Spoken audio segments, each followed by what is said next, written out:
Hello students, this is Pinky from Maharaja Agarsen Senior Secondary School.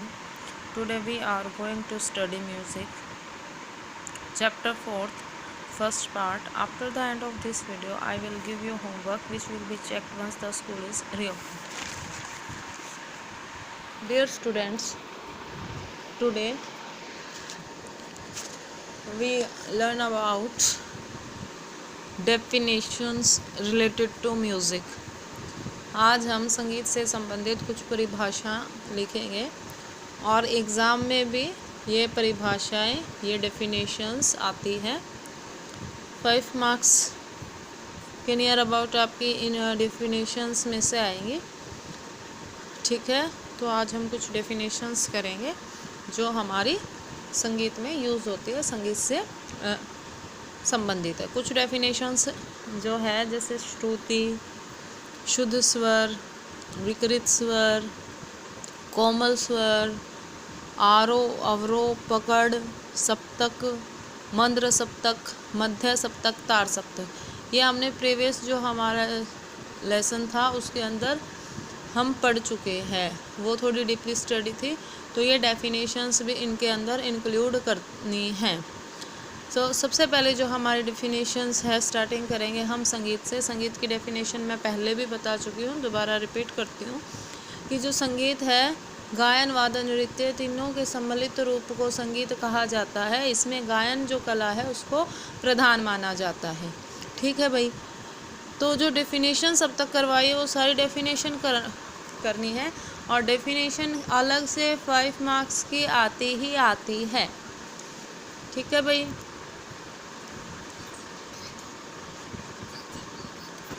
नाद। Next हम definition पढ़ेंगे नाद। संगीत में उपयोग किए जाने वाली मधुर ध्वनि को नाद कहते हैं।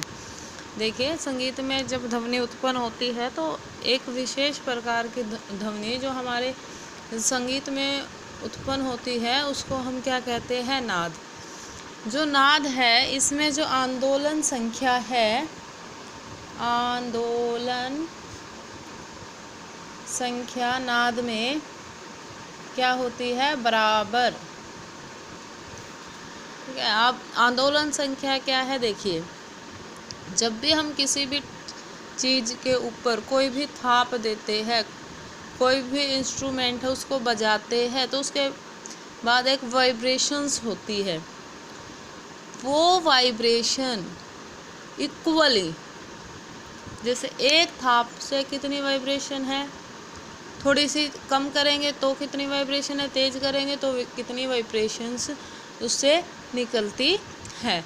तो जो वो वाइब्रेशंस है उनकी जो संख्या है, उनसे जो ध्वनि उत्पन्न होती है वो है क्या कहलाती है? नाद। एक विशेष प्रकार का कंपन, और कंपन की जो संख्या है, आंदोलन जो कंपन होते हैं उसको हम इसमें म्यूज़िक में कहते हैं आंदोलन। तो वो जो आंदोलन संख्या है बराबर होती है, तो वो क्या है? हमारे नाद।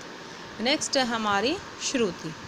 देखिए, एक सप्तक में सा से नी तक असंख्य नाद उत्पन्न होते हैं। नाद मतलब वाइब्रेशंस, जो हमने अभी पढ़ी थी, वाइब्रेशंस है संगीत में उत्पन्न होने वाली ध्वनि कि सा से नी तक के जब हम वर्ण माला क्रम संख्या लेते हैं तो उसमें जो वाइब्रेशन जो सप्तक में सा से नी तक असंख्य जो नाद हो सकते हैं, और संगीतज्ञों के अनुसार इन सब में से केवल 22 ही संगीत में प्रयोग किए जा सकते हैं।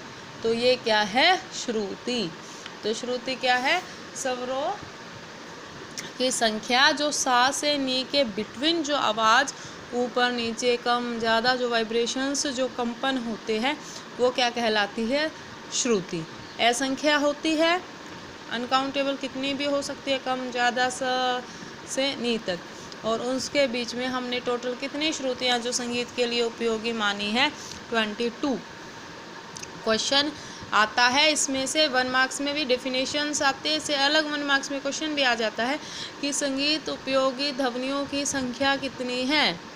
या जब संगीत का लेसन आए और श्रुतियों की संख्या पूछी जाए तो हमें क्या लिखना है इसमें? 22। नेक्स्ट है, हम पहले भी पढ़ चुके हैं, सप्तक। क्रम अनुसार 7 शुद्ध स्वरों के समूह को क्या कहते हैं? सप्तक। सा रे गा म प ध नी, ये क्या है? सप्तक के वह क्रम अनुसार स्वर है। शुद्ध 7 स्वरों को क्रम अनुसार लिखना, बोलना, गाना, उस समूह को क्या कहेंगे? सप्तक। नेक्स्ट हमारी डेफिनेशन है आलाप। आलाप किसी भी राग के गायन के आरंभ में गाया जाने वाला वो हिस्सा है जो धीरे धीरे एक एक सुर को विस्तार पूर्वक प्रस्तुत करता है। ठीक है भाई, आलाप गायन के प्रारंभ से ही राग के स्वरूप को धीमी गति से विकसित करने और इसके पूर्ण स्वरूप में ले जाने की प्रक्रिया है। देखिए, आलाप क्या है कि जब भी हम कोई राग गाते हैं, कोई गायन गाते हैं, उससे पहले एक रियाज करते हैं, उसको गाते हैं, उसको गाने की प्रैक्टिस करते हैं।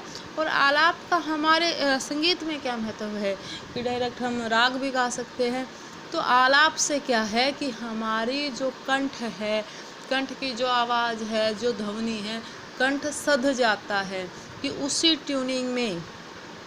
कई बार आप देखते हैं कि कोई भी आप अगर स्लो सॉन्ग गा रहे हो तो बिल्कुल स्लोली स्लोली स्लोली स्लोली, मतलब बिल्कुल शांत उससे, और बिल्कुल तेज गा रहे हो तो बात भी उसी ट्यूनिंग में करते हो। उससे तुरंत बाद अगर आपसे बात की जाए तो वही है कि आलाप गायन से पहले, आलाप करने से गायक का जो गला है वो सध जाता है। उतार चढ़ाव, जो राग में उतार चढ़ाव है उसके अनुसार गायक का गला सध जाता है। ठीक है भाई।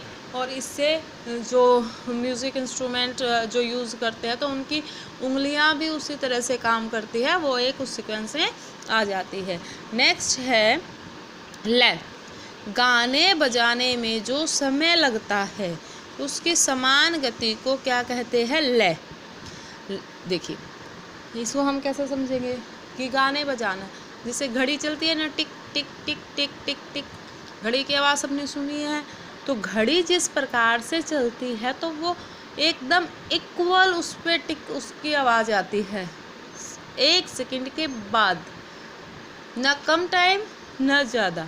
तो उसी तरह से जो इक्वल साउंड है, गाने बजाने में जो समय लगता है उसकी एकदम समान गति, इक्वल जो उसकी स्पीड होती है, उसको क्या कहते हैं हम? लय। लय 3 प्रकार की होती है, विलंबित,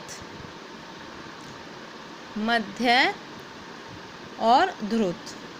देखिए, विलंबित धीमी गति में, जब भी कोई ताल है, कोई राग है, कोई भी गायन है, जब उसको हम धीमी गति में गाएं बजाए तो वो क्या, कौन सी लय होती है? विलंबित लय। उसके बाद नेक्स्ट आती है मध्य लय। मध्य लय क्या है कि मध्य लय बीच की गति, ना ज़्यादा धीमी ना ज़्यादा तेज। लेकिन विलंबित लय से ये इसकी जो स्पीड है, गति कैसी होती है? वो होती है तेज। उसके बाद नेक्स्ट जो आती है वो आती है ध्रुत लय।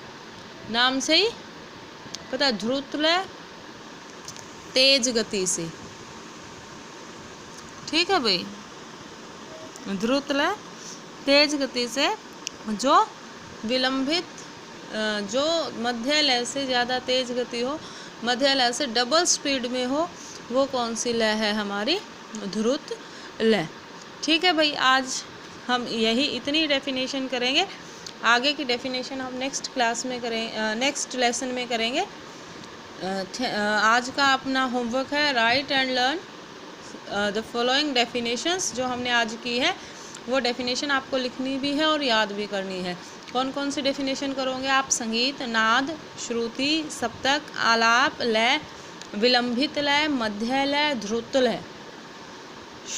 ठीक है भाई, स्वर, शुद्ध स्वर, विकृत स्वर। ठीक है, ये फॉलोइंग डेफिनेशंस आज आपको राइट एंड लर्न करनी है। Thank you.